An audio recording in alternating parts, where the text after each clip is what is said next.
क्या होगा तो 3D ऑब्जेक्ट होगा। इस बात को आप मान करके चलिए, ठीक है?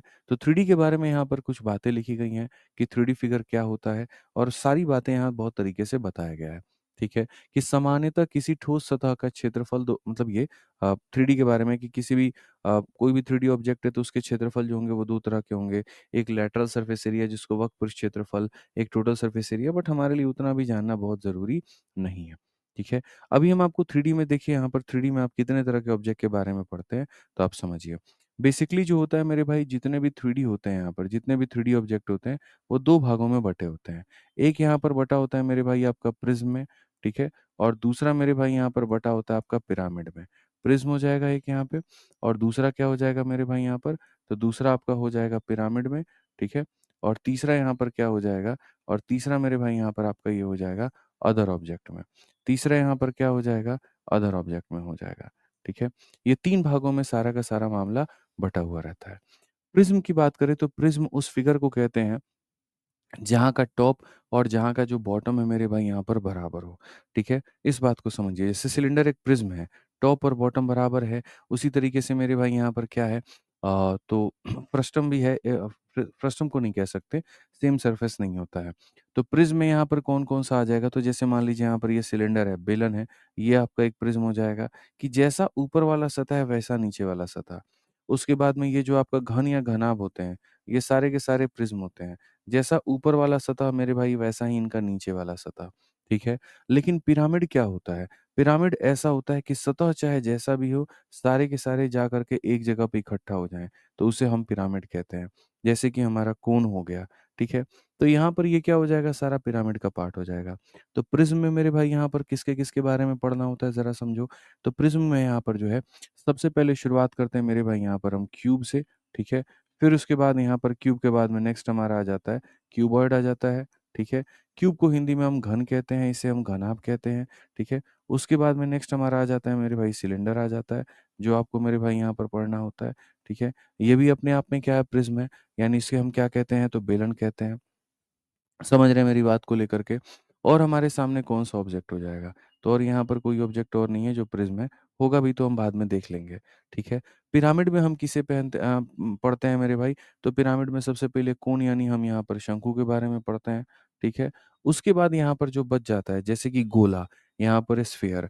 अब ये स्फीयर जो है, ना ये प्रिज़्म है, ना ये पिरामिड है, ये अदर ऑब्जेक्ट में है। तो यानी यहाँ पर जो गोला हो गया, स्फीयर हो गया और जो अर्धगोला हो गया, हेमिस्फीयर हो गया, यहाँ पर आप इसे अदर जगह पर पढ़ते हैं, ठीक है? अब इसमें यहाँ पर मेरे भाई क्या है, तो इसमें यहाँ पर हमें जो है एक-एक करके सबके बारे में पढ़ना है। पहले क्यूब, फिर क्यूबॉइड, फिर सिलेंडर, फिर कोन, फिर स्फीयर, फिर हेमिस्फीयर। एक-एक करके हम सारी चीज़ों के बारे में जानेंगे, समझेंगे और बाद में मेरे भाई सबके जो मिक्स क्वेश्चन होते हैं, हम यहाँ पर वो लगाएँगे। बहुत तरीके से सबके मिक्स क्वेश्चन्स लगाएँगे। तो सबसे पहले मेरे भाई यहाँ शुरुआत करते हैं और किसके बारे में करते हैं, तो क्यूब के बारे में करते हैं। अब क्यूब के बारे में आप मेरे को समझिए। ये क्यूब जो होता है इसे घन कहते हैं। जो आपने लूडो का पासा देखा है ना, तो पासा अपने आप में क्या है घन है, ठीक है? कितनी उसके फेस होते हैं तो 6 फेस होते हैं। एक तरफ 1 लिखा होता है, दूसरी तरफ में 2 लिखा होता है, तीसरी तरफ में 3 फिर 4 फिर 5 फिर 6 यहाँ पे। तो जो ये पासा होता है बच्चे इसी को हम क्या कहते हैं घन कहते हैं। इसके हर एक भुजा जो होती है वो क्या होती है बराबर होती है। हर एक फेस जो होता है यहाँ पर वो क्या होता है बराबर होता है। तो ये जो मेरे भाई आपके सामने ये जो पासा दिया गया है, इस पासा का कौन-कौन सा मान आप यहाँ पर निकाल सकते हैं। तो जैसे आपके सामने अगर ये पासा है, तो पासा में कुल मिलाकर के 3 चीज़ें होती हैं। एक होता है मेरे भाई कर्व सरफेस एरिया जिसे हिंदी में हम कहते हैं वक्र पृष्ठ क्षेत्रफल। क्या कहते हैं मेरे भाई यहाँ पर वक्र पृष्ठ क्षेत्रफल कहते हैं। दूसरा हमारा हो जाता है टोटल सरफेस एरिया जिसे हम कुल पृष्ठ क्षेत्रफल कहते हैं और तीसरा हमारा हो जाता है पूरा-पूरा आयतन। तीसरा हमारा क्या हो जाता है, पूरा-पूरा आयतन हो जाता है मेरे भाई। तो अगर हम यहाँ पर देखें तो हम यहाँ पर क्या कहेंगे? तो हम यहाँ पर कहेंगे सर देखिए, अगर इसकी भुजा मेरे भाई गुरुजी यहाँ पर ए है, इसकी लंबाई भी ए है, इसकी जो चौड़ाई है यहाँ पर ये भी क्या है ए है यहाँ पे, ठीक है? और इसकी जो ऊँचाई है मेरे भाई यहाँ पर ये भी क्या होती है ए होती है, इसीलिए इसको घन कहा जाता है, ठीक है? घन और घनाभ में इतना ही अंतर है कि घन का लंबाई, चौड़ाई, ऊँचाई तीनों बराबर होता है और जो घनाभ होता है उसका लंबाई एल, चौड़ाई बी, ऊँचाई एच तीनों अलग-अलग होते हैं, ठीक है? तो ये चीज़ें आपने मेरे भाई यहाँ पर समझ लिया। अब इसमें अगर आप देखोगे तो क्वेश्चन में यहाँ पर क्या कहा गया? तो सबसे पहले यहाँ पर जो है लेटरल सरफेस एरिया यानी पार्श्व पृष्ठ क्षेत्रफल, ठीक है? तो लेटरल सरफेस एरिया मेरे भाई कितना होता है? तो 4a स्क्वायर होता है, यहाँ पर याद रखिएगा। लेटरल कह लीजिए, कर्व कह लीजिए कितना हो जाता है? 4a स्क्वायर होता है, सिर्फ 4 भुजाएँ। लेटरल का मतलब जानते हैं क्या होता है? जैसे मान लीजिए मेरे भाई यहाँ पर क्या है? मान लेते हैं मेरे भाई यहाँ पर ये ग्लास हो गया, ठीक है? अब मुझे लेटरल सरफेस एरिया निकालना है। तो लेटरल का मतलब यहाँ पर ये हो जाता है, ये साइड वाली चीज़ें। ये साइड वाली चीज़ें क्या कहलाती हैं? लेटरल कहलाती हैं। और साइड वाला कर्व एरिया मतलब कर्व एरिया, इस कर्व एरिया में बॉटम के एरिया और टॉप के एरिया को जोड़ दें, तो वो टोटल कहलाता है। समझ रहे हैं बातों को लेकर के? तो आप बहुत अच्छे से मेरे भाई ये सारी बातों को कह सकते हैं। और क्या कह सकते हैं वो देखिए, कि सर इसका आस-पास का मेरे भाई पूरा का पूरा। तो इसका आस-पास का कैसे हम कहेंगे? तो मान लीजिए मेरे भाई यहाँ पर ये आपका क्यूब हो गया। आस-पास में कौन-सा एरिया हो जाएगा? एक ये एरिया हो जाएगा 1 एरिया, एक ये एरिया हो जाएगा 2 एरिया, एक यहाँ पर ये एरिया हो जाएगा 3 और एक यहाँ पर ये एरिया हो जाएगा 4। ये मेरे भाई यहाँ पर क्या हो जाएगा? ये लेटरल है, ठीक है? तो यहाँ पर ये स्क्वायर है तो ए स्क्वायर, ए स्क्वायर, ए स्क्वायर और ए स्क्वायर। तो कितना ए स्क्वायर हो गया? 4a स्क्वायर हो गया। इसीलिए लेटरल कितना हो गया? तो 4a स्क्वायर हो गया। इस 4a स्क्वायर में मेरे भाई एक ऊपर का स्क्वायर और एक नीचे का स्क्वायर जोड़ दो, तो यहाँ पर ये बन जाता है 6 स्क्वायर, जिसको हम क्या कहते हैं? टोटल कहते हैं। जिसे हम क्या कहते हैं? टोटल कहते हैं, ठीक है? अब इसके बाद में जब हम लेटरल निकाल लेते हैं और जब हम टोटल निकाल लेते हैं, तो एक पॉइंट और आता है जिसे हम क्या कहते हैं? वॉल्यूम। और वॉल्यूम कैसे होगा? लंबाई इंटू चौड़ाई इंटू ऊँचाई। लंबाई हमारे सामने कितना है? तो a है, चौड़ाई कितना है? तो a है, ऊँचाई कितना है? तो a है। तीनों को गुणा करने के बाद में वॉल्यूम कितना हो जाएगा? a क्यूब हो जाएगा। वॉल्यूम कितना हो जाएगा? ए क्यूब हो जाएगा मेरे भाई, ठीक है? उसके बाद में जो नेक्स्ट पॉइंट आता है वो आता है डायगोनल। हालाँकि देखो डायगोनल 2 प्रकार के होते हैं क्यूब में। पहला वाला डायगोनल ऐसा होता है जो इस बिंदु से लेकर के इस बिंदु तक जाता है और यहाँ पर बीच में 90 का कोण है। तो अगर ये ए है और ये ए है तो ये हमारा कितना हो जाएगा? √2 है। तो इसको भी एक डायगोनल मेरे भाई कहा जाता है। लेकिन असल में ये कमरे का जो सबसे लंबा डायगोनल है ये वो नहीं है। कई बार क्वेश्चन में ये पूछ लिया जाएगा, एक कमरे में जो सबसे लंबा डायगोनल होता है वो बताओ। तो ये नहीं कि ज़मीन के एक कोना से दूसरा कोना, बिल्कुल नहीं।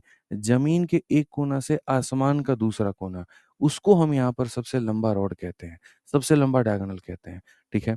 यानी यहाँ से लेकर के मेरे भाई गए हो और तुम यहाँ तक गए हो। तो ये जो डायगोनल होती है दोस्त यहाँ पर, ये सबसे लंबे डायगोनल कहलाती है। ये जो डायगोनल होती है यहाँ पे ये क्या कहलाती है?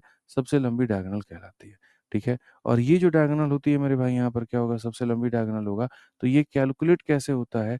तो ये कैलकुलेट कुछ इस प्रकार से होता है यहाँ पे, ठीक है?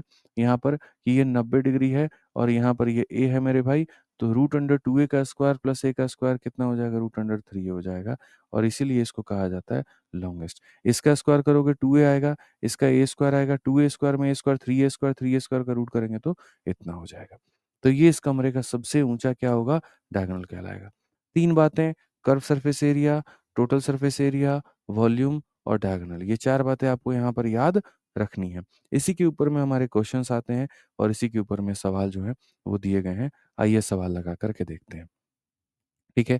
मेरे पास में सारे फिगर्स भी हैं, अगली क्लास में जब हम आपको पढ़ाएँगे, तो एक-एक फ़ोटो के माध्यम से हम समझाएँगे कि देखिए ये घन है, ये घनाभ है, ये बेलन है, ये गोला है, ये यहाँ पर शंकु है, ये इस तरीके से है। कहीं पर कोई दिक्कत आपको नहीं होगा, यकीन मानिए। तो सबसे पहले यहाँ पर पढ़ते हैं तो क्वेश्चन नंबर 1 में यहाँ पर क्या कहा गया है? Find the volume of A cube जिसका साइड हमारा 8 है। तो मेरे भाई पूरी दुनिया को पता है कि जो वॉल्यूम होता है वो क्या होता है? A का क्यूब होता है।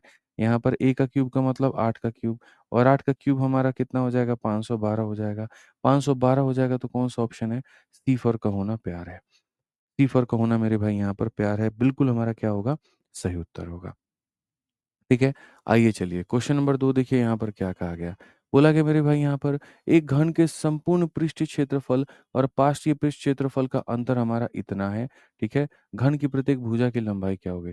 Difference between total surface area हमारा कितना होता है? तो 6a स्क्वायर होता है मेरे भाई यहाँ पर और लेटरल सरफेस एरिया कितना होता है? 4a स्क्वायर होता है। इन दोनों का जो डिफरेंस है वो हमारा 4050 है, ठीक है? इन दोनों का डिफरेंस हमारा कितना है? 4050 है। तो 6 स्क्वायर में से मेरे भाई यहाँ पर 4 स्क्वायर को आप यहाँ पर घटा दोगे तो आपको मिलेगा 4050। कितना मिलेगा? 4050। तो यहाँ पर 2a स्क्वायर की जो वैल्यू है वो हमारी हो जाएगी 4050 हो जाएगी। कितनी हो जाएगी? 4050 हो जाएगी। तो प्रत्येक भुजा की जो लंबाई है वो ज्ञात करिए। तो अगर हम देखेंगे 2 से काट के मेरे भाई यहाँ पर 2 से काटेंगे 0 बार में, 0 बार में और यहाँ 25 बार में। ए स्क्वायर का मान इतना है, तो ए का मान कितना होगा? ये किसका स्क्वायर आपको मेरे भाई दिखता है? आप बताइए। तो आप बोलेंगे सर ये 45 का स्क्वायर है। तो बस बात खत्म। इसका रूट किए तो इतना आ गया, इसका रूट किए तो मेरे भाई इतना आ गया। बात ही खत्म हो गया हमारा। ठीक है? तो क्वेश्चन में कहा गया लेंथ ऑफ ईच साइड, हर एक यहाँ भुजा का मान कितना है? 45 इक्याई है। हर एक भुजा का मान कितना है? 45 इक्याई है। बहुत तरीके से मेरे भाई आप लोग सारी बातों को समझेंगे और हर एक बात को स्पष्ट रूप से जानेंगे। ये पीवाईक्यू सीरीज़ अब हमारा मेरे भाई रेगुलर होगा और इसके अंदर में जितने भी बाकी टॉपिक्स बचे हुए हैं वो हम पढ़ाएँगे। ठीक है? कोई सेशन आधे घंटे का होगा, कोई 40 मिनट, कोई 1 घंटा। अपने हिसाब से जैसे-जैसे मेरे पास में वक़्त रहा, वैसे-वैसे मैं आप लोगों के लिए रिकॉर्ड करके इसको अपलोड करता जाऊँगा। ठीक है? आइए बढ़िए यहाँ पे। नेक्स्ट क्वेश्चन क्या कहा गया है? एक बंद घन के अंतरिक्ष विकर्ण की लंबाई का वर्ग हमारा इतना है, घन की कुल पृष्ठीय क्षेत्रफल क्या होगा? A square of the length of a space diagonal। आप यहाँ बताइए, क्या किया गया है? तो स्क्वायर किया गया है। किसका किया गया है मेरे भाई यहाँ पर? डायगोनल का किया गया है, ठीक है? और उसका स्क्वायर करने पे कितना आया है? तो इतना आया है। ठीक है? तो हम यहाँ पर ये कहते हैं कि अभी हमने बच्चों को पढ़ाया और क्या पढ़ाया? जो डायगोनल होता है। डायगोनल कितना होता है? तो √3 होता है, ठीक है? अब ये √3 का मेरे भाई यहाँ पर स्क्वायर जो होगा, ये हमारा किसके बराबर में होगा? तो यहाँ पर ये 2175 के बराबर में होगा, ठीक है? अगर हम यहाँ देखें तो क्या कहेंगे? √3 का स्क्वायर इतना और ये स्क्वायर, ये बराबर हो जाएगा 2175 के। अगर ये बराबर हो जाएगा 3 से काटेंगे, 7 बार में, 2 बार में और इतनी बार में। कोई संख्या का स्क्वायर हमारा 725 के करीब में है, ठीक है? अब क्वेश्चन में हमसे यहाँ पर क्या कहा गया है ज़रा पढ़िए। क्वेश्चन में कहा गया what is the total surface area? कुल पृष्ठीय क्षेत्रफल कितना होगा? तो कुल पृष्ठीय क्षेत्रफल की अगर हम बात करें मेरे भाई यहाँ पर, तो कुल पृष्ठीय क्षेत्रफल हो जाता है 6 इंटू ए का स्क्वायर। यानी यहाँ पर हो जाएगा 6 इंटू और ए स्क्वायर का मान कितना है? 725 है, ठीक है? तो 6 पचे 30, 6 दूनी 12 और 3 15 और यहाँ पर मेरे भाई 7 छक 42 और 43, 43 50। ऑप्शन नंबर बी फॉर बड़की बहू करेक्ट आंसर है। ऑप्शन नंबर बी फॉर बड़की बहू मेरे भाई यहाँ पर क्या है? करेक्ट आंसर है। बहुत आसान है यहाँ पे, बहुत आसान है, कहीं कोई दिक्कत की बात नहीं है। ठीक है? आइए चलिए आगे बढ़ते हैं और आगे यहाँ देखते हैं क्या कहा गया है 4 नंबर क्वेश्चन में। तो 4 नंबर सवाल को जब आप देखेंगे तो यहाँ पढ़ेंगे कि कहा गया यदि एक घन के एक फलक का परिमाप पेरीमीटर ऑफ वन फेस, एक तरफ का मेरे भाई परिमाप हमारा कितना है? तो इतना है। Perimeter of one face of a यहाँ पर क्यूब इज़ मेरे भाई इतना, then what is the volume? बहुत आसान है मेरे भाई यहाँ पर कि एक फेस का जो पेरीमीटर है वो हमारा कितना है? Perimeter of one face of A cube, ठीक है? अब हमने यहाँ पर क्या कहा देखो, असल में क्या होता है मेरे भाई यहाँ पर, ये पूरी तरीके से आपका एक घन होता है, ठीक है? अब आप समझिए, ये पूरी तरीके से मेरे भाई यहाँ पर क्या बड़ा नया क्वेश्चन है एकदम, यूनिक क्वेश्चन है मेरे भाई, ठीक है? तो हम आपको बता देते हैं यहाँ पर ये क्या हो गया, तो ये पूरी तरीके से एक घन हो गया आपके सामने, ठीक?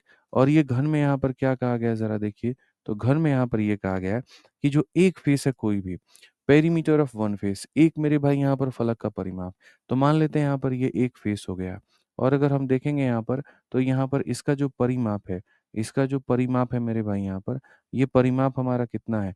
तो बोलोगे सर ये ए हो गया, ये ए हो गया, ये ए हो गया और ये ए हो गया। कितना ए हो गया? 4 ए हो गया। तो सर यहाँ पर ये जो 4 ए का मेरे भाई मान है, ये 4 ए का मान हमारे सामने 48 है और 4 ए का मान अगर 48 है तो ए का मान कितना हो जाएगा? 12 और अगर ए का मान 12 हो जाएगा, तो क्वेश्चन में कहा गया उसका वॉल्यूम कितना है? तो वॉल्यूम का मतलब यहाँ पर सीधा-सीधा ए का क्यूब करना है। ए का क्यूब करने का मतलब 12 का क्यूब और 12 का क्यूब कितना हो जाएगा? तो 1728 हो जाएगा। कौन-सा ऑप्शन है? तो ऑप्शन नंबर जो बी होगा, करेक्ट आंसर होगा। ऑप्शन नंबर जो बी होगा वो मेरे भाई यहाँ पर क्या होगा? बिल्कुल सही उत्तर होगा, कहीं पर कोई दिक्कत की बात नहीं होगी। तो ये इस सवाल का मेरे भाई उत्तर था यहाँ पे। ठीक है? आइए चलिए 5 नंबर सवाल पे चलते हैं और 5 नंबर सवाल को देखते हैं, क्या कहा गया है ज़रा बढ़िया तरीके से पढ़िए। तो इस क्वेश्चन में यहाँ पर ये कहा गया कि 2 घनों के आयतन का अनुपात इतना है, तो उनके पृष्ठ क्षेत्रफल का अनुपात कितना होगा? ठीक है? अब हम आपको मेरे भाई यहाँ पर समझाते हैं और सारी चीज़ें हम आपको बताते हैं। तो मान लीजिए यहाँ पर मेरे भाई 2 ऑब्जेक्ट हैं। ठीक है? या 2 घन हो गए, 2 कुछ भी हो गया, हम यहाँ पर देखते हैं। ऐसे मान कर के चलिए मेरे भाई यहाँ पर क्या हो गया, 2 अलग-अलग तरह के घन हो गए। यहाँ पर ये हमारा मेरे भाई तरीके से यहाँ पर एक घन हो गया, ये एक घन हो गया मेरे भाई यहाँ पर और यहाँ पर ये एक दूसरा मेरे भाई घन हो गया। ठीक है? बहुत अच्छे से समझिएगा मेरी बातों को लेकर के। तो सबसे पहले यहाँ पर ये हो जाता है कि इनका साइड का रेशियो क्या है? साइड का मेरे भाई बाद में एरिया का रेशियो यहाँ पर क्या है, और एरिया के बाद में वॉल्यूम का रेशियो यहाँ पर क्या है मेरे भाई, ठीक है। तो अगर मान लीजिए इनके भुजा का अनुपात इसका 2 है और यहाँ पर इसकी भुजा कितनी है, 3 है। ये क्या है, तो साइड का रेशियो। अगर हम साइड का स्क्वायर कर देते हैं, तो 2 का स्क्वायर हो जाएगा 4 और 3 का स्क्वायर हो जाएगा 9, तो एरिया का रेशियो कितना हो जाएगा, 4 और 9। और अगर हम वॉल्यूम की बात करते हैं, तो यहाँ पर 2 का क्यूब करेंगे तो 8 होगा और यहाँ 3 का क्यूब करेंगे तो 27 होगा। तो बहुत तरीके से हमने इस बात को समझा यहाँ पर। और क्या समझा कि सर भुजाओं का अनुपात 2-3 का होता है, क्षेत्रफल का अनुपात स्क्वायर करने पे, आयतन का अनुपात क्यूब करने पे। और ये रहे मेरे भाई आपके सारे फिगर जो हैं ये भी हमारे पास में है। मैंने कहा ना कि एक-एक करके हम बहुत बढ़िया तरीके से बता देंगे। अभी जो आप पढ़ रहे हैं वो आप इसके बारे में पढ़ रहे हैं, क्यूब के बारे में। ये भी देखो स्क्वायर फेस है, ये भी स्क्वायर फेस है, ये भी स्क्वायर फेस है, तो ये इसको हम घन कहते हैं। ये इसका साइड वाला एरिया होता है कर्व सरफेस एरिया, ठीक है? इस साइड के एरिया में ऊपर और नीचे को जोड़ दो तो मेरे भाई टोटल बन जाता है, ठीक है? तो बहुत तरीके से हम सारी बातों को समझेंगे। हमारे पास में सारे फिगर्स हैं, बहुत अच्छे तरीके से हैं, कहीं कोई दिक्कत की बात नहीं है, कोई परेशानी नहीं होगी, ठीक है? सब पढ़ लेंगे हम लोग, ठीक? अब आगे बढ़ते हैं, यहाँ पर हम देखते हैं। तो यहाँ पर क्वेश्चन में मेरे भाई अच्छा एक देखो, साइड से अगर वॉल्यूम जाना है तो क्यूब करना होगा, क्यूब से अगर साइड जाना है तो रूट करना होगा। क्यूब से साइड जाना है तो क्या करना होगा? रूट करना होगा। ये मेरे भाई साइड जो होता है ये वन डायमेंशनल होता है मेरे भाई यहाँ पर, ठीक है? एरिया जो होता है वो टू डायमेंशनल होता है और वॉल्यूम जो होता है वो थ्री डायमेंशनल होता है। तो यहाँ इसका क्यूब करते हैं तो ये आता है और इसका स्क्वायर करते हैं तो ये आता है यहाँ पे, ठीक है? तो अगर हम इस क्वेश्चन को देखें जो कि हाल-फिलहाल 2025 के मार्च में पूछा गया, तो क्वेश्चन में यहाँ पर क्या कहा गया? 2 घनों के आयतन का अनुपात। अगर हम इनका वॉल्यूम का रेशियो देखेंगे, तो वॉल्यूम का रेशियो मेरे भाई यहाँ पर कितना है? 27 अनुपात मेरे भाई 64 है। तो अगर ये वॉल्यूम है, तो साइड हमारा कितना होगा? इसका रूट करो। इसका रूट करोगे तो ये 3 हो जाएगा और इसका क्यूब रूट करो तो 4 हो जाएगा। इसका क्यूब रूट करो इतना, इसका क्यूब रूट करो इतना। तो मेरे भाई आप 3D से 1D पर आ गए। आप यहाँ पर आयतन से भुजा के ऊपर में आ गए। अब भुजा का अनुपात अगर 3 और 4 का है, तो यहाँ पर क्या हो जाएगा? क्षेत्रफल का अनुपात कितना होगा? एरिया का अनुपात कितना होगा? अच्छा, इसमें कोई टेंशन मत लेना कि सर टोटल सरफेस एरिया दिया गया है, उससे कोई मतलब नहीं होता है। नोट बना कर के कॉपी में ये भी लिख सकते हो कि जो रेशियो टोटल सरफेस एरिया का होता है, वही रेशियो लैटरल सरफेस एरिया का भी होता है। जो रेशियो टोटल सरफेस एरिया का होता है, वही रेशियो लैटरल सरफेस एरिया का भी होता है, ठीक है? तो यहाँ पर अगर हम देखें तो हम यहाँ पर ये कह सकते हैं कि सर ये हमारे सामने भुजा का अनुपात है। चाहे बात आप लैटरल सरफेस एरिया की कर लीजिए, यानी वक्र पृष्ठीय क्षेत्रफल की, या बात कर लीजिए कुल पृष्ठीय क्षेत्रफल की। भुजा से क्षेत्रफल में आने के लिए स्क्वायर करना है, 3 का स्क्वायर 9 है, 4 का स्क्वायर 16 है, 9 अनुपात 16 ऑप्शन नंबर ए जो है करेक्ट आंसर है। 9 अनुपात 16 ऑप्शन नंबर ए जो है वो करेक्ट आंसर है। ठीक है, इस तरीके से इस बातों को हम यहाँ पर समझ सकते हैं, ठीक है? तो ये जो मेरे भाई क्यूब है, जो घन है, ये उसके आधार पे कुछ सवाल थे, ठीक है? अब ऐसे ही थोड़ा आगे बढ़ते हैं और कुछ घनाभ के बारे में भी कुछ पढ़ते हैं और फिर बाद में इनके मिक्स क्वेश्चन लगाएँगे, जो कि थोड़े बढ़िया लेवल वाले होंगे, ठीक है? तो अभी जो हम आपको पढ़ा रहे थे, वो क्या पढ़ा रहे थे? वो हम आपको घन के बारे में पढ़ा रहे थे। आप देख सकते हैं इसकी जो भुजा है वो स्क्वायर के आधार पर है, ठीक है? अब जो हम आपको पढ़ाएँगे वो घनाभ के बारे में पढ़ाएँगे। घनाभ मेरे भाई क्या होता है? ये रेक्टेंगल यानी आयत से मिलकर के बना है। आप ऐसे मान लीजिए यहाँ पर 4 आयतों को मिलकर के चिपका दीजिए। एक इधर, एक मेरे पीछे, एक ऊपर में और एक नीचे में। जब ऐसे 4 आयत मिलकर के चिपक जाते हैं ना, तो वो अपने आप में क्या बन जाता है? यहाँ पर क्यूबॉइड यानी घना बन जाता है। इसका ये वाला फेस थोड़ा-सा स्क्वायर की तरह दिखेगा, ये वाला फेस स्क्वायर की तरह दिखेगा और बाकी सारे के सारे ऐसे रेक्टेंगल की तरह। तो इसको हम लोग क्या कहते हैं? सीधा खड़ा कर देंगे, तो अब ये मेरे भाई यहाँ पर एक घनाभ हो जाएगा। ला करके वो पिलर जो है वो गाड़ दो, तो यहाँ पर ये घनाभ होगा। अब जब ये घनाभ होगा, तो यहाँ पर चीज़ें क्या होंगी? तो आपको पता है सर ये वाला भाग लंबाई क्योंकि आयत से बना है और ये वाला चौड़ाई और ये क्या होगा? ऊँचाई होगा, ठीक है? तो जैसे हमने पीछे वाले में पढ़ा था, एक हमारे पास में वक्र पृष्ठ क्षेत्रफल, एक हमारे पास में कुल पृष्ठीय क्षेत्रफल और एक हमने पढ़ा था आयतन, वैसे ही हमें इसके अंदर में भी पढ़ना है, ठीक है? तो यहाँ पर थोड़ी-सी बातें हमें समझनी है। सबसे पहले इसका जो वक्र पृष्ठीय क्षेत्रफल है, उसे हम लोग कहते हैं एलएसए या सीएसए और ये बराबर होता है जिसे हम एरिया फोर वॉल भी कहते हैं। आसान भाषा में समझे, जिस कमरे में तुम बैठे हो वो एक घनाभ है, ठीक है? और कभी भविष्य में ये बोल दिया जाए कि इस कमरों के चारों दीवालों का क्षेत्रफल कितना होगा, इस कमरे के चारों दीवालों का क्षेत्रफल कितना होगा, तो ये एलएसए को ही 4 दीवार कहते हैं। इसका क्षेत्रफल कितना होगा? तो 2 into L plus B into कितना हो जाएगा? एच हो जाएगा। 2 into L plus B into कितना हो जाएगा? एच। फिर उसके बाद में आ जाता है total surface area. Total surface area क्या होता है? तो कमरों के 4 दीवालों का क्षेत्रफल प्लस टॉप और प्लस मेरे भाई बॉटम। तो 4 दीवालों का क्षेत्रफल कितना हो जाएगा? 2 into L plus B into H हो जाएगा, प्लस टॉप का एरिया एलबी और बॉटम का एरिया एलबी। तो मेरे भाई यहाँ पर हो जाएगा 2 एलबी। कितना हो जाएगा? 2 एलबी हो जाएगा। यानी आप यहाँ पर ये भी कह सकते हैं टोटल सरफेस एरिया को, जब आप इसको पूरा खोल करके सही से अरेंज करेंगे, तो आप यहाँ पर ये भी कह पाएँगे 2 एलबी बीएच और मेरे भाई यहाँ पर एलएच, आप यहाँ पर ये भी कह सकते हैं। तो लेटरल सरफेस एरिया इतना होता है, टोटल सरफेस एरिया मेरे भाई यहाँ पर इतना होता है, ठीक है? फिर उसके बाद में हम वॉल्यूम पढ़ते हैं। वॉल्यूम क्या होता है? तो लंबाई इंटू चौड़ाई और इंटू ऊँचाई। हम इसे क्या कहते हैं? तो वॉल्यूम कहते हैं। इसे मेरे भाई यहाँ पर क्या कहते हैं? तो वॉल्यूम कहते हैं। उसके बाद में नेक्स्ट हमारा क्या होता है? नेक्स्ट हमारा डायगोनल होता है। डायगोनल हमारा क्या है और कैसे है ज़रा समझो। तो डायगोनल की अगर हम बात करें, तो बस यहाँ पर ये जान लो, सबसे लंबा जो डायगोनल है, उसको निकालने के लिए एल का स्क्वायर करो, बी का स्क्वायर करो, एच का स्क्वायर करो और तीनों को जोड़ करके क्या कर दो? रूट लगा दो, ठीक है? इसीलिए नोट में लिखा भी है, length of the longest rod that can be kept in the room. एक कमरे के अंदर में सबसे बड़ा रॉड जो रखा जा सके, उसकी लंबाई कितनी है? तो हमारी इतनी है। तो ये हमारा क्या हो गया? तो कर्व एरिया हो गया, लेटरल एरिया हो गया, ये हमारा टोटल हो गया, ये हमारा आयतन हो गया, ये हमारा डायगोनल हो गया। अब इसी के आधार पर हमारे कुछ क्वेश्चंस हैं, जो हमें लगाने हैं, जो हमें समझने हैं और एक बार बेसिक आपका कंप्लीट हो जाता है, अच्छे से जड़ें मजबूत हो जाती हैं, तो हम लोग इसके ऊपर में अच्छे-अच्छे क्वेश्चंस भी करेंगे। ठीक है, आ जाइए। कहा गया घनाभ में कितनी सरल रेखाएँ होती हैं? How many straight line are there in a cuboid? तो चलिए मेरे भाई यहाँ देखते हैं कितनी सरल रेखाएँ होती हैं। यहाँ पर ये जब आप बनाते हो, आसान भाषा में इन्होंने पता है क्या पूछा है? कि कितने मेरे भाई यहाँ पर स्ट्रेट लाइन का मतलब एजेस कितने हो गए? तो यहाँ पर आपको दिख रहा होगा 4, 5, 6, 7, 8, 9 तो 9 कर देंगे, ऐसा बिल्कुल भी नहीं है। कुल मिलाकर के देखो क्या होता है। स्ट्रेट लाइन का मतलब यहाँ पर क्या हो जाएगा? देखो ये अपने आप में एक स्ट्रेट लाइन है, ये एक स्ट्रेट लाइन है, ये एक स्ट्रेट लाइन है, ये एक स्ट्रेट लाइन है। तो इस फेस पे कितना हो गया? 4। अगर 4 इधर हो गया तो इधर कितना हो जाएगा? 4। 4 और 4 कितना हो गया? 8। अब ये देखो 9, ठीक है? फिर यहाँ पर ये देखो 10, फिर यहाँ पर ये देखो 11 और ये देखो 12।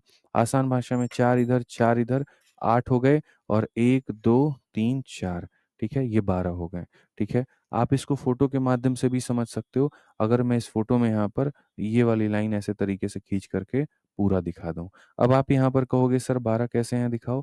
तो यहाँ पर ये हो जाएगा 1 ठीक है? ये हो जाएगा स्ट्रेट लाइन 2, ये एक स्ट्रेट लाइन 3 और ये एक स्ट्रेट लाइन 4। ऊपर वाले खोपड़ी में कितना है? तो 4 है। अब नीचे वाले पार्ट में देखो यहाँ पर 1, यहाँ पर 2, यहाँ पर 3 और यहाँ पर 4। 4 और 4 कितने हो गए? 8 हो गए। 8 के बाद यहाँ पर ये कितना हो गया? 9, ये हो गया 10, ये हो गया 11 और ये हो गया 12। तो कुल मिलाकर के कितनी सीधी रेखाएँ हैं? तो 12 है। कितनी सीधी रेखाएँ हैं मेरे भाई यहाँ पर? तो 12 है। ध्यान रखिए इस बात का। आ जाइए चलिए 7 नंबर सवाल पढ़ते हैं और 7 नंबर सवाल को हम लोग यहाँ देखते हैं, क्या कहा गया है ज़रा जानिए बहुत अच्छे से। क्वेश्चन में यहाँ पर ये कहा गया है कि एक घनाभ का कुल पृष्ठ क्षेत्रफल ज्ञात करिए, जिसकी लंबाई इतनी मीटर है, चौड़ाई इतनी मीटर है और ऊँचाई इतनी मीटर है। टोटल सरफेस एरिया पता करना है। तो हमने यहाँ पर ये कहा है कि सर समझो, टोटल सरफेस एरिया हमारा क्या होता है? वो हमारा हो जाएगा 2 इंटू एलबी प्लस हमारा हो जाएगा बीएच और प्लस हमारा हो जाएगा एलएच। तो अगर हम यहाँ देखें तो हम क्या कहेंगे? एलबी कहेंगे। एलबी का मतलब यहाँ पर क्या होगा? तो इसको इसके साथ में मल्टीप्लाई करो। तो यहाँ पर 4.2 को 30 के साथ, यहाँ पर इसको 30 के साथ करेंगे, दशमलव से 0 खत्म। 3 इंटू 2 6 और 4 इंटू 3 12 यहाँ पर ये हो जाएगा एलबी। बीएच का अगर हम देखते हैं तो मेरे भाई यहाँ पर ये देखिए सारा मेरे भाई खतरनाक मामला चल रहा है। थोड़ा-सा रोकिए अपने आप को। खतरनाक मामला कैसे चल रहा है? एक मेरे भाई यहाँ पर मीटर में है, आप पढ़ो यहाँ पे, ये देखो यहाँ पे, ये भाई साहब मीटर में है, ये आपके डेसीमीटर में है और ये आपके सेंटीमीटर में है, ठीक है? तो ये तो मामला बहुत खराब हो जाएगा और इन्होंने पूछा कितना है? तो इन्होंने डेसीमीटर में पूछा गया है। तो मेरे भाई यहाँ पर अगर डेसीमीटर में पूछा है, तो हमें सभी को डेसीमीटर में कन्वर्ट करना होगा और तब जाकर के हमें अपना उत्तर देखना होगा। ठीक है? तो अगर हम यहाँ पर बात करें मेरे भाई लंबाई, चौड़ाई और ऊँचाई को लेकर के, कि ये लंबाई है, ये चौड़ाई है और ये ऊँचाई है। तो फिलहाल के लिए लंबाई हमारे पास में 4.2 मेरे भाई मीटर में है, चौड़ाई की अगर हम बात करें तो वो हमारा ऑलरेडी 30 डेसीमीटर में है, तो इसको बदलने की ज़रूरत नहीं है और ये हमारे सामने सेंटीमीटर में है, ठीक है? तो पहले आता है मिली फिर सेंटी फिर डेसीमीटर, मिली, सेंटी, डेसीमीटर, ठीक है? तो यहाँ पर जैसे मान लो कि ये 30 डेसीमीटर है तो इसको 30 डेसीमीटर में रहने दो, ठीक है? अब उसके बाद में यहाँ पर क्या है, ये मेरे भाई छोटी चीज़ है, सेंटीमीटर से मिली, सेंटी, डेसीमीटर, सेंटीमीटर से बड़ा होता है डेसीमीटर, तो छोटी चीज़ से बड़े में जाने के लिए भाग करते हैं। तो यहाँ पर ये छोटा है, बड़ा बनाना है, इसको भाग करो, किससे भाग करो? 10 से भाग करो, ठीक है?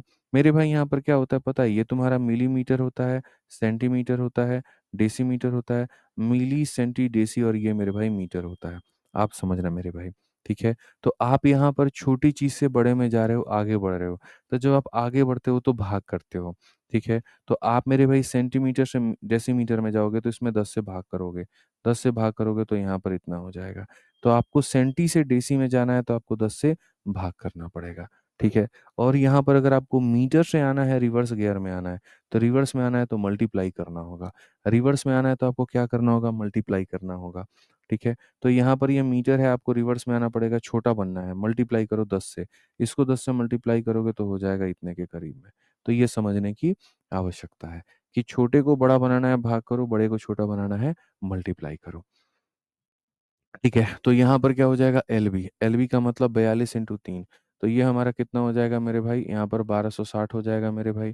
फिर उसके बाद में बीएच मेरे भाई, बी और एच यहाँ पर 540 हो जाएगा भाई यहाँ पर। और एलएच की बात करते हैं तो यहाँ पर ये हो जाएगा 18 दूना 36 और यहाँ पर 3, 18 चौके 72, 3 हमारे सामने 75। अब अगर हम यहाँ देखें तो हम यहाँ पर क्या कहेंगे? बोलेंगे 12 और 5 17, 18, 18 7 25, 2556, 2500 क्या हो जाएगा? 56 हो जाएगा। 2 छक 12, 5 इन 10 एक 11, ठीक है? 5 दूनी 10 एक 11 और यहाँ पर इतना 5 1 1 2, ऑप्शन नंबर डी फॉर देवसेना करेक्ट आंसर है। ऑप्शन नंबर डी फॉर क्या हो जाएगा? देवसेना बिल्कुल हमारा सही उत्तर होगा। ठीक है? समझ गए इस बात को लेकर के यहाँ पे कोई दिक्कत की बात है? तो ये हमारा क्या था? आयतन का कुल पृष्ठीय क्षेत्रफल था। आइए चलिए, अगला सवाल मेरे भाई यहाँ देखते हैं क्या कहा गया है। क्वेश्चन में कहा गया है, यदि एक कमरे की लंबाई, चौड़ाई और ऊंचाई क्रमशः इतना, इतना, इतना है, तो कमरे के 4 दीवालों का क्षेत्रफल क्या होगा? तो कमरों के 4 दीवालों का अगर आपको क्षेत्रफल निकालना है, तो आप यहाँ पर कहेंगे sir 2 into L plus B into कितना हो जाएगा? एच हो जाएगा। ये 4 दीवालों का क्षेत्रफल है। तो 4 दीवालों का क्षेत्रफल है, तो लंबाई हमारे सामने कितना है? तो 30 है, चौड़ाई हमारे सामने कितना है? तो 20 है और ऊँचाई हमारे सामने कितना है? तो 40 है। अगर हम यहाँ देखें तो 2 इंटू हमारे सामने 50 होगा और इंटू हमारे सामने 40 होगा। अगर देखिए 50 का डबल 100, 100 को 4 से गुना करेंगे तो मेरे भाई इतना 4000। कौन-सा ऑप्शन है? तो option number B for Baahubali correct answer है। Option number B for Baahubali क्या है मेरे भाई? यहाँ पर करेक्ट आंसर है। क्लियर है ये बात यहाँ? कोई दिक्कत की बात है? बताइए। चलिए आ जाइए अगला सवाल पढ़ा जाए। 9 नंबर क्वेश्चन देखिए क्या कहा गया। एक घनाकार कमरे की आंतरिक माप 12 है, 8 है और 4 है। कमरे के छत के साथ-साथ चारों दीवारों की सफेदी करने की कुल लागत ज्ञात करिए यदि सफेदी की लागत ₹5 प्रति वर्ग मीटर है। मैंने पहले भी आपको बताया है कि जब भी बात खर्चे की आती है, तो खर्चा निकालने के लिए क्या करते हैं? एरिया को रेट से गुणा करते हैं। आप किसी भी चीज़ में